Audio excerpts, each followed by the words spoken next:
अब गौवंश को छुट्टा छोड़ने वालों पर प्रशासन ने शिकंजा कसना शुरू कर दिया है।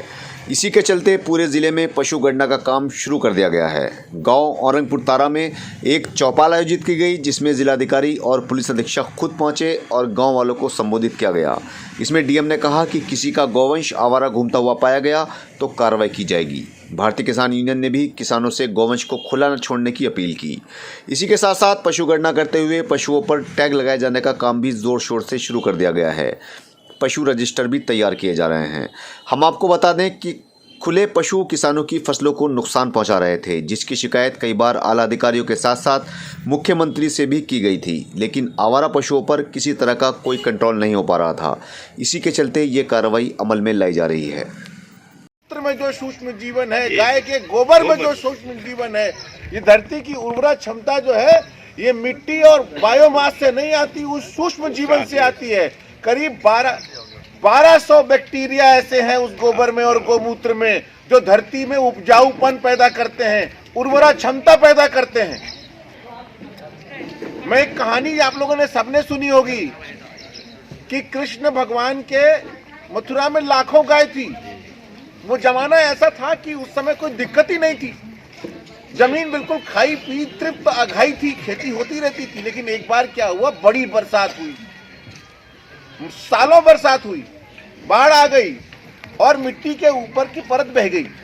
पूरा ब्रज रोने लगा और कृष्ण के पास गया, बोला महाराज प्राण बचाओ।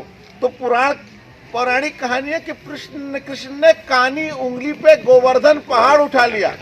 इसका मतलब समझो, जहां लाखों गाय होगी वहां गोबर के पहाड़ होंगे, वही गोवर्धन है। और बिना प्रयास के, कानी उंगली मतलब बिना ज्यादा मेहनत किए, कृष्ण ने कहा काहे दुखी हो, ये गोवर्धन फैला दो, फिर से खेत उपजाऊ हो जाएंगे। यही इस कहानी का मतलब है कि जो गोबर के पहाड़ लगे थे, सालों की बरसात और बाढ़ से जब ब्रज प्रदेश की मिट्टी का उपजाऊ ऊपर का जो हिस्सा होता है वो बह गया और खेतों में फसल कम होने लगी और किसान दुखी हो गया। तो कृष्ण तो मनीषी थे, दृष्टा था। उन्होंने कहा तुम्हारे पास तो गोबर के, ये गोबर नहीं, कव्य है, अमृत है, पहाड़ है, फैला दो, फिर देखो बिना प्रयास के अगली बार से फसल कैसे लहलहा उठती है। अपनी परंपरा को मत भूलो। गाय हमारी माँ है और इसको निकालना घोर पाप है। और वो बेचारी, मैं जब खेत में किसी गाय को खड़े देखता हूं तो दोहरे कष्ट का शिकार होता हूं। कभी गाय की आंखों में झांकना, कितनी ममता और कितना प्यार होता। वो गाय उस जाड़े की रात में उस खेत में कहीं जब रंभाती है तो पुकारती है कि हे घोर, कहां के हो तुम, जिसने मुझे पाला, जिसने मुझे, जिसको मैंने दूध पिलाया, उसने मुझे निष्कासित कर दिया। कभी समझना ये भरत की भूमि है और भरत के वंश में दिलीप हुए थे और दिलीप के कारण ही रघुवंश पैदा हुआ।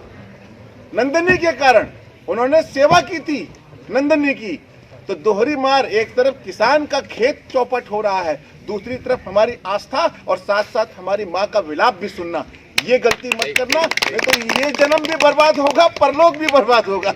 इहलोक और परलोक दोनों बर्बाद हो रहा है। खेत चल रही है तो इहलोक बर्बाद हो रहा है, और वो गाय की आह जो उठ रही है उससे परलोक बर्बाद हो रहा है। यही इतना कहना था। धन्यवाद। पंचायत औरंगपुर तारा में उपस्थित सभी गांव के जो सम्मानीय लोग हैं और आसपास के गांव के भी जो प्रधान जी लोग हैं, सबका मैं स्वागत करता हूं।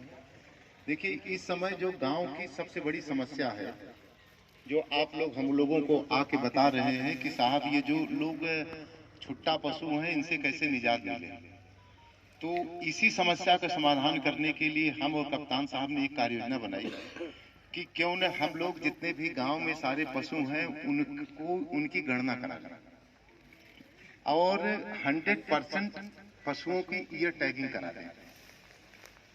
क्योंकि यदि आप लोग इस बात से सहमत होंगे कि हम इसी गांव में, हर गांव में भी एक गौशाला बना दें, हर गांव में एक गौशाला बना दें, तब भी ये सारे लोग जानवर छोड़ते रहेंगे तो उसका समाधान नहीं हो पाएगा। बोलिए, मैं गलत कह रहा हूं?